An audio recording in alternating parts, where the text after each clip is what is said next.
Good morning. Now, we'll see if I can get through a chant today. Om Sahana Bhavatu Sahana Bhunaktu Sahaviryam Karavavahe Tejasvi Navatita Tamastu Ma Vivi Shavai. May Brahman protect us. May Brahman guide us. May Brahman give us strength and right understanding. May love and harmony be with us all. Peace, peace, peace. Well, today's talk is on thankfulness. And I think one of the first things is the choir is together again. And I was really happy to hear that this morning.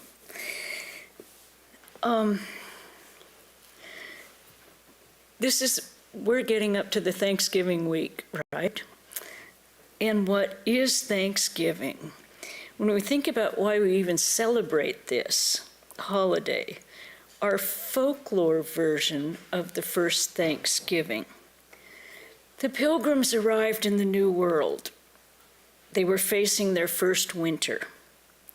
They had no crops. They really hadn't made lasting settlements. And they didn't have substantial shelters yet. So, the native people, we called them the Indians when I was teaching school, the Indians came with wild turkeys and all of the bounty from their farms. They shared it with the white men, thus saving their lives and forming friendship. Now, who knows what exactly happened? We don't know what happened, but this is our version that we have grown up with, which we know. And does it really matter what exactly happened? Because the message behind this whole thing is one of unity and community.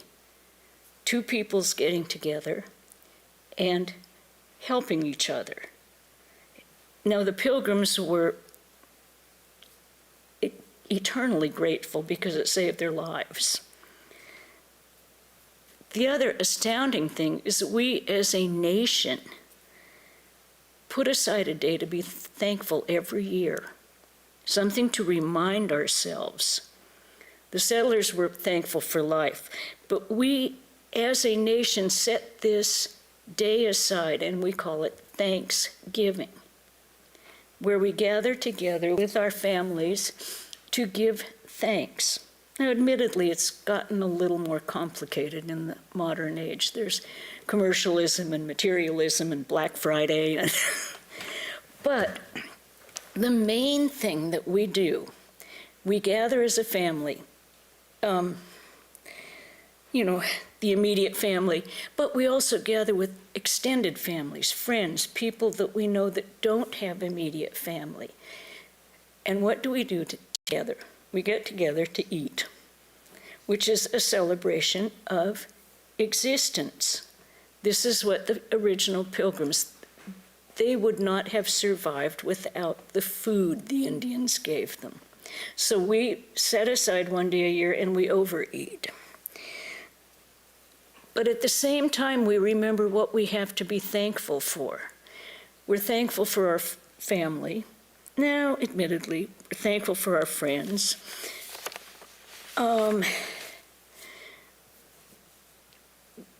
When I went to the farmer's market, as I say, when commercialism takes over and we look forward to Black Friday, I don't think so many people are doing that this year. Because I was at the farmer's market yesterday morning, and ran into practically everyone I ran into at the stands were getting all the makings for their Thanksgiving dinner. They were going to celebrate the first time getting the family together in person after a 2-year Zoom meetings, having dinner together on FaceTime, but actually seeing their family and getting together. Now, how can we maintain this attitude of thankfulness and gratitude? Yes, we can have it on the day of the holiday, but how do we maintain it the rest of the year and the rest of our lives? Well, I think we heard it in the song today. May we never forget thee. We have every reason to be thankful that we have a higher purpose in life. But on the mundane level, we can look at the relationships that we have with people and see how they're going. We can look at our friendships and maintaining our friendships. There's a few things: family, friendships, health, work, and lifestyle are what we deal with every day. And these things can become more important than our true goal in life, which is to uncover our own divinity. But this is where we're living, so it's best if we get this part in order so we have the time. Family. Well, we all have them. And some of them we love, some of them we tolerate, and some of them we don't talk to. And that's, I think, in every family. But in the bottom line, we know they are our family. And there's an underlying love that goes with that. Sometimes we have to take a time out from some of them to reassess our unity with them. But as Vedantists, we have to remember that we believe in karma, the results of action. Our actions produce a result. We believe in reincarnation, and our karma substantially projects where our rebirth will happen. We also believe in samsara, that we have certain patterns of behavior that we have accumulated over many lifetimes. So we always have to remember that we're responsible ourselves for the family that we're born into. Our karma, our samsaras, have chosen that family as the most perfect situation for us to grow spiritually. Sometimes this is hard to remember, but if we stop and think about it when there are difficulties or when we're experiencing upheavals in the family, just remember, we chose it. And how can we grow through this? If we accept that, then we can have greater development and peace. And if we remember to be thankful for the family that we're born into, even if it seems like we don't fit at all, and some people really feel that way, look at the family closely. They're helping you no matter what. That situation is helping you grow. And so it makes our life easier and our emotions more stable if we are thankful for it rather than try and fight it all the time. Because if we express gratitude, we can let go of the resistance, and then we can grow. Now, friends, when we get our community of friends that we associate with, there we have a little more choice, okay? We're born in a situation, and often the friends that we have are those in the neighborhood. You don't have much choice as a child. They're who's around. As you grow older, and you see maybe you don't want to go in the direction that the people in your neighborhood are going. I grew up in a neighborhood, that was a bedroom community for Boeing. And there was absolutely no diversity. There was absolutely no, everyone had exactly the same goal. We were all going to get through high school, go to college, and get married, okay? No diversity. It was actually kind of boring because there was no mental stimulation about ideas of what you could do. And this is where today's world is so much more adventuresome and offers so many more opportunities. Almost too many opportunities for some people. There's too much to choose from. But we do have the idea our discrimination can kick in, and we can look at which groups we want, which people we want to identify with, which ones we want to be with. This is what we call finding like-minded people, people who want to go in the same direction. Say if you want to become an artist, you usually find people who also want to be artists, and you get together and you share ideas. If you're interested in science, you find people, and as a little kid you start doing scientific experiments. Engineers, they just take everything apart and try and put it back together. But we find people who have similar goals. Now, I'm not saying the same because, as I said, like where I grew up, we all had exactly the same. It was the 50s. You know how the United States was in the 50s. Everything was very cookie cutter. We don't want people that are exactly like us. As Swamiji said, what we want is unity in diversity. It would be the most monotonous world if we all had the same idea. We all were heading the same place. We all had the same beliefs. I mean, would that be very boring? But we want people that complement us, stimulate our thought, help us grow mentally and spiritually.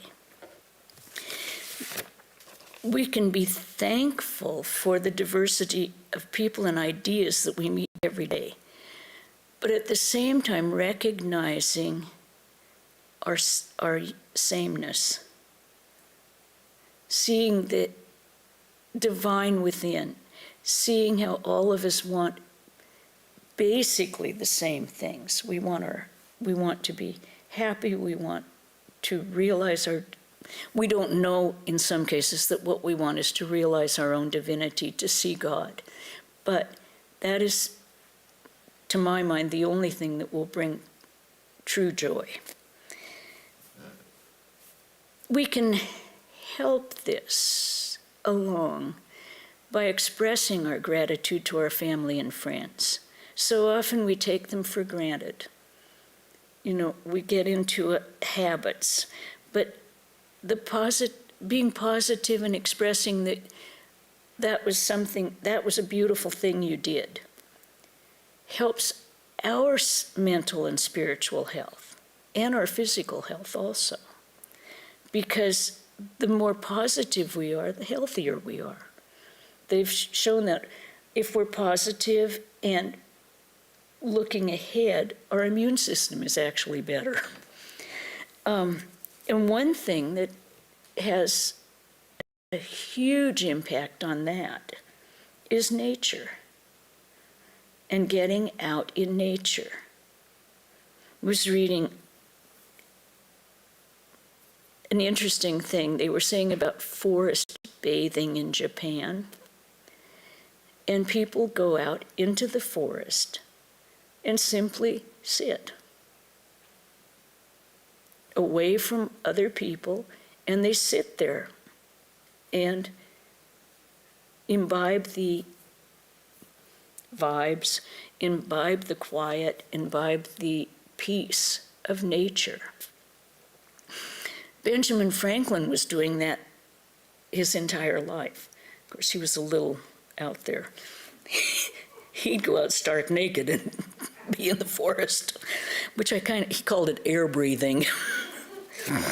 But But think about the difference, how that would make in your life, because most people, now not here in Santa Barbara, we are probably among some of the most fortunate on the planet, because we do not have to be indoors. But most people, they're indoors, they're using devices for their work, they're breathing recirculated air, and they're under artificial light for 10 to 20 hours a day. If it's too cold in the winter, they can't get out, or it's raining, and it's unpleasant. And that removes them from their real self and the unity with the whole planet. So if we can go out almost every day, and we took a walk this morning, and I saw one fellow, and he was walking, and it was the most beautiful morning. I mean, you saw it this morning, and it was warm out, felt divine. And this fellow was walking along, and he's talking on his phone the whole time. Now, when you go out air breathing or forest breathing, you don't take your phone or your devices. You tell someone where you're going to be, and you come home. But part of the whole impact of it is to get away from this electronic thing. And as Einstein always says, or he didn't say it, he had some of his most profound ideas when people thought he was just sitting and doing nothing. Our mental and spiritual health needs time out from everyday activities. We need to reconnect with our inside, what's in us, deep inside us. And as we've been told a multitude of times, our senses keep pulling us out. They pull us out at every moment. Now, the other thing that another aspect of our life where we can incorporate a practice of thankfulness is in our work situation. Now, many of us here in Santa Barbara are retired. There is no need to, and I say need, to work for sustenance. So we have time on our hands. As Ramakrishna and all of the direct disciples said, that doesn't mean we don't work, because we are alive and we will be active. So we have the choice of what kind of work we're going to do. As I say, Santa Barbara is kind of an amazing place to live. It really and truly is. It's not got the bustle of big cities. It's not got the same atmosphere. We have, for the retired people and the people with enough money to have leisure, we have probably one of the most astounding communities of volunteer opportunities. They're everywhere. And we can help other people. And we can be thankful that we don't have to, that we're not living in dire poverty and have to scrabble for every single minute. If we do have the leisure, we can help the ones that do have that situation. And there's so many ways. You can be a docent at a museum, a docent at Lotus Land. You can be volunteer at Boys and Girls Club. You can be a big brother, big sister. All of these things, we can be grateful that we have the opportunity to do those things. Look at what happens. Usually it takes a disaster to get us out of our insular, like around our own head mindset. The bucket brigade that formed as soon as there was the debris flow. Neighbors helping neighbors, because we're all in the same boat. But we don't see we're all in the same boat unless there seems to be a disaster. And it's a great leveler. However, why do we have to wait for a disaster? Why can't we be thankful every single day from our own position, thankful for what we have, and then look at what we can, how we can add to the community? That would be very, very nice. But unfortunately, it's human nature that as the disaster recedes and everything goes back to normal, we get tied up in our own activities inside our own house, inside with our own family, our own work. And you notice I'm saying our own. Suddenly we're not a part of that bigger community of the world. And that's perfectly natural. Now, I was reading the Atlantic magazine it was January or February 2011, and they had a really interesting article. They were talking about past presidents. Now, I think we might agree that when someone is elected president of the United States, they've kind of reached the peak of that ambition. And they were talking about comparing the past presidents who are still alive and how they were adjusting and what they were doing after the presidency. How do they adapt to life? Well, the most interesting thing was they cited George W. Bush. And this is the quote that I'll read. He has discovered what midlife researchers suggest is the secret to fulfillment. Shifting away from ambition and acquisition and toward activities that have lasting and intrinsic worth, such as in investing in important relationships and causes, or starting hobbies that give joy and meaning to his life. That was a real shock to me, but it's like he finished his job, and it was a job, and he didn't try and hang on to it. He went on with his life with his family. He was he has a close family, and he took up painting.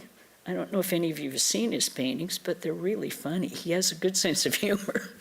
One of them, he painted his toes in the bathtub, and all you see are these toes sticking up out of the water.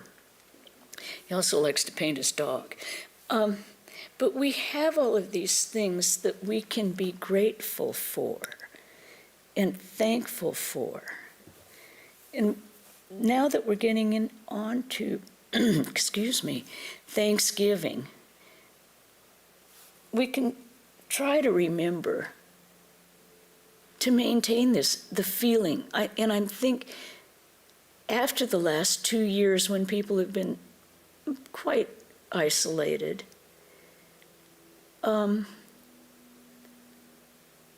to try and take a little time. Most lives have changed a bit.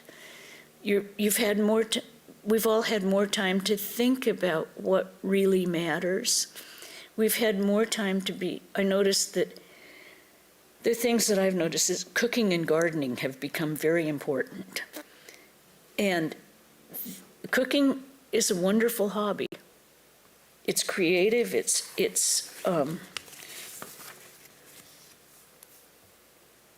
when you end up cooking all the time in your house, you end up sharing because you've got too much. And so it's also a great connector with your neighbors.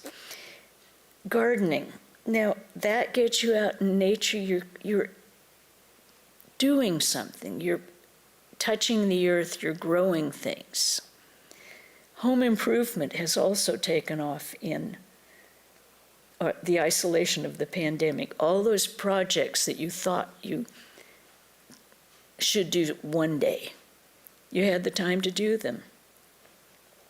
So these are all things we can be grateful for this 2 years of isolation or incarceration, however you want to look at it. Some people go, slowly we're coming out of it. And I think it's a good thing that we're coming out of it slowly, because we have time to evaluate how we're going to be now. Whether we're going to start immediately running out after everything we were doing before. People are saying, well, I have more time to do, I have more quiet time. I'm actually I'm slowing down a little. It's not a bad thing. We tend to be a nation that, well, just the Western world. No, I think we're the worst. Tends to be a nation that feels they have to be busy all the time. That if they're sitting down, they're being lazy or they're wasting time. But it's not true. It's just not true. You're not wasting time. You're rejuvenating. Life is not about constant motion.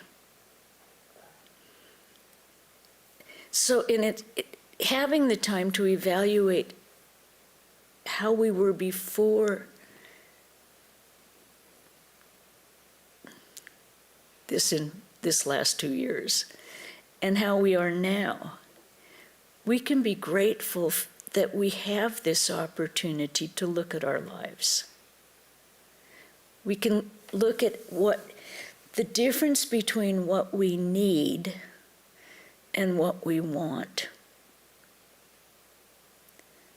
I think I speak for the convent, I don't know. When we were isolated up here during the debris flow, we couldn't go down off the hill for a month. And we had no water. And we really realized, now we had what we call the pod. 6 or 7 of us up here on the mountain that were all together in this boat. And so we were fine. You know, the workers at the water plant up here and the police who were patrolling the area brought us drinking water, always checked to see if we needed it. We had tanks. We have a tank of water, which we were using. But what we realized, you know, we can get along with a lot less than we think we can. It's easy to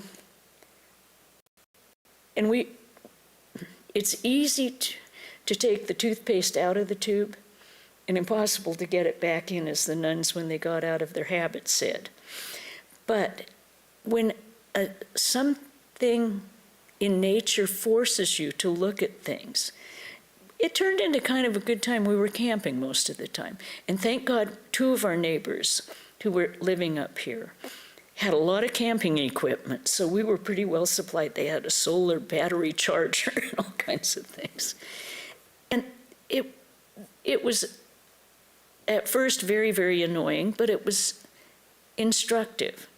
And actually, I found it kind of fun after a while. I used to camp as a child, and it was an adventure.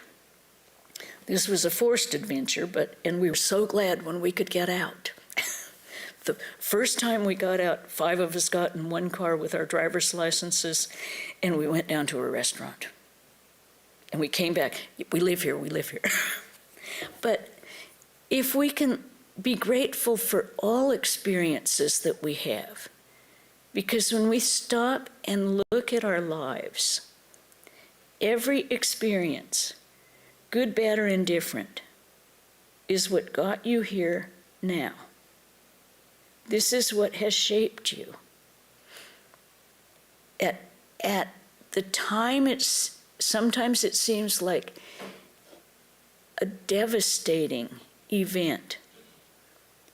But when we look at how it has actually shaped our lives, and think about where you are right now in your life.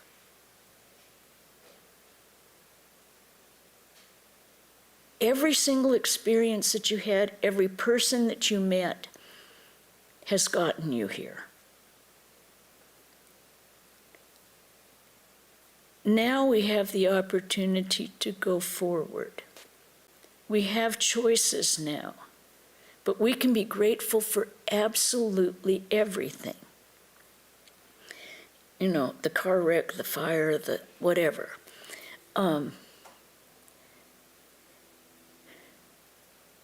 It does not help our mental health or spiritual health to dwell on the negative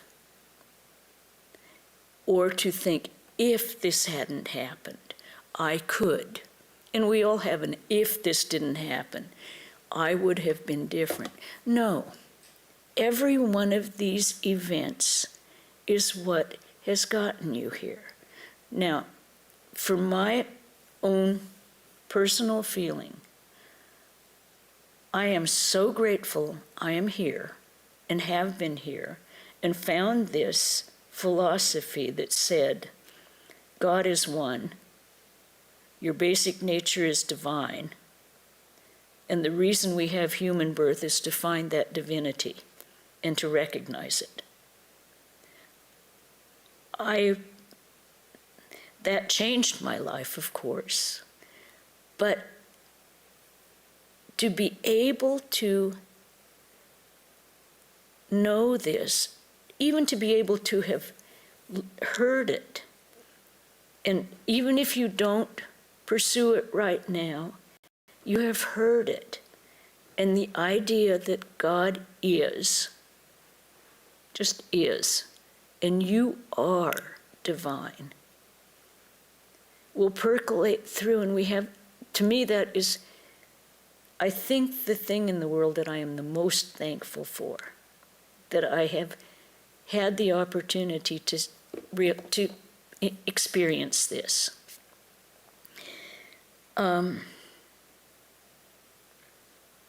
Did we cover all of them? Okay.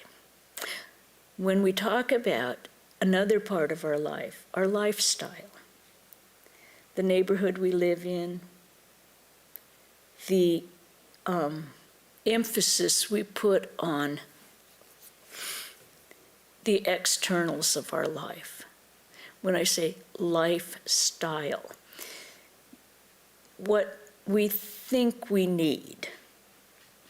And are we judging it on what we need, or are we judging it on what others have? And we think we have to keep up. That's, another one of our personal evaluations. When you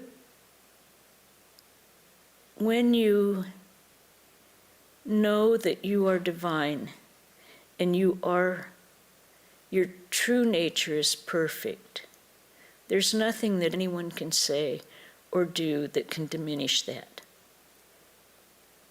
It just doesn't matter, because you know it.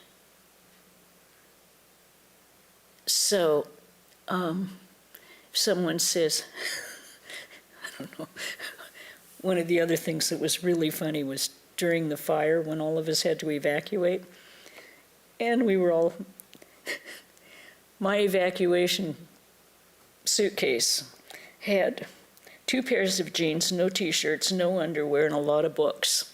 And the first thing I realized is, I got to get to Costco or Target. So we were all dressing out of Costco or Target and we're standing in these lines, and that was fine. Yeah, I got my shirt at Costco. Those external things don't matter, and grateful for the opportunity to see that. Extremely grateful. But, when I say the externals don't matter, if you find it satisfying, there's 2 ways to look at this. Everything is a worshiping God. So your body is a temple, and if you decorate it, if you have the attitude of worshiping God, then that's a beautiful expression. If you're doing it for yourself or for others, that's a little, maybe you want to look at it. The house is the same way. To make a house beautiful as a welcoming place for the Lord to come. Keep it beautiful, keep it clean, keep it as perfect as you can. Because every person who comes in is the Lord visiting you. Now, the Muslims have a wonderful practice of always having an extra plate at the table for when God visits. Anyone who drops in is an expression of God, and they are welcome. So I think people do this at Thanksgiving in most homes. Oh, there's an extra person. That's fine. There's plenty of food. Come. This year, I think things are going to be a little modified because still coming off the isolation and the surge of the next thing, but it will get better. It will get better. We are going to survive this too. Everything passes, and we can be grateful that we have had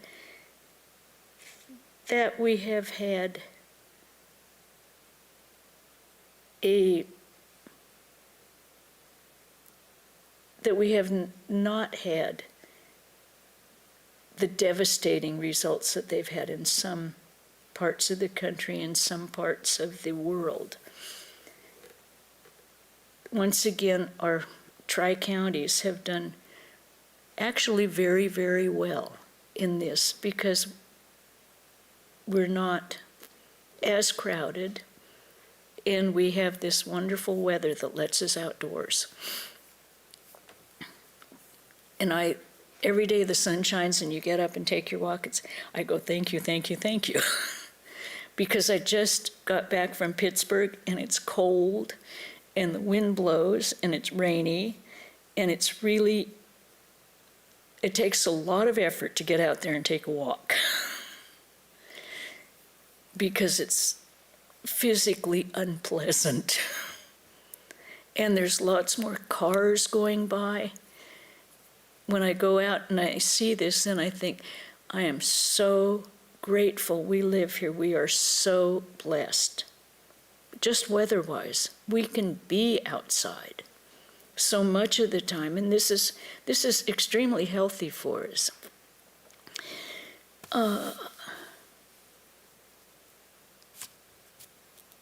Yeah, I think that we have to be grateful for all that we have and make a choice on how much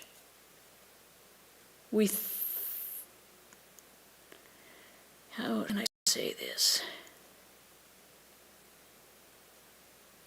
I think gratitude is being also satisfied with the external things that you have, where I think they said it perfectly, ambition and acquisition. How much do we need to acquire?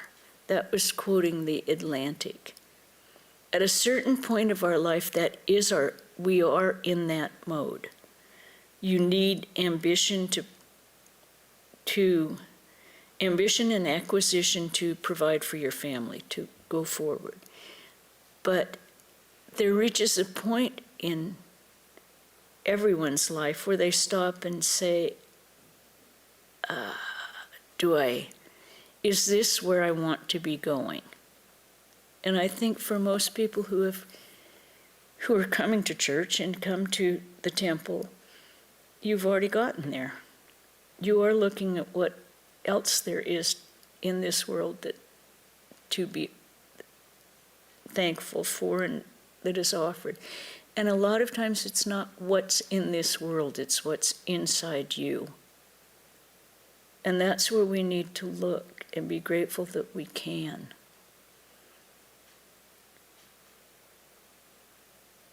And I think I'll stop there. So, are we going to have, Jayanti, are you going to sing a song for us? I always look forward to Jayanti's songs.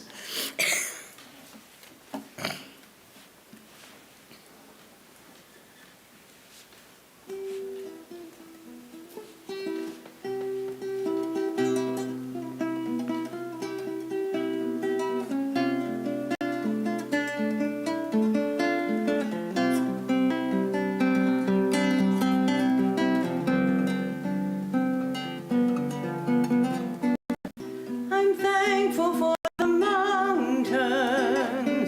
I'm thankful for the sky. I'm thankful for the songs of birds. I love to watch them fly. I'm thankful for my family and always for my friends and for all of life's miracles. I'm thankful once again. Love is the greatest miracle I know. It fills me with such happiness. It helps me as I go through the ups and downs of life. It helps my heart to grow. For love, I'm always thankful. The sweetest miracle I know. I'm thankful for the trees. I'm thankful for the air. I'm thankful for the bees and for their honey that we share. I'm thankful for the animals that roam upon the earth. I'm thankful for the people, for the miracle of birth. I'm thankful for the rains, for nature as she grows, for the sweetly singing rivers and the ocean where they go. I'm thankful for the songs that we sing with all our hearts, and for the peace around us and the peace within our hearts.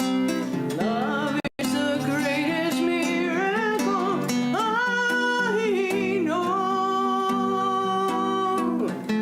Fills me with such happiness. It helps me as I go through the ups and downs of life. It helps my heart to grow. For love, I'm always thankful. The sweetest miracle I know.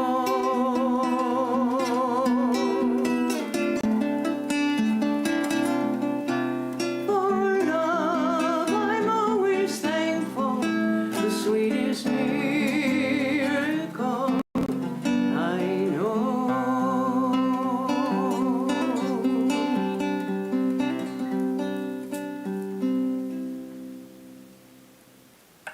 Thank you, Jayanti. That's a beautiful sum up of the whole thing. That's lovely.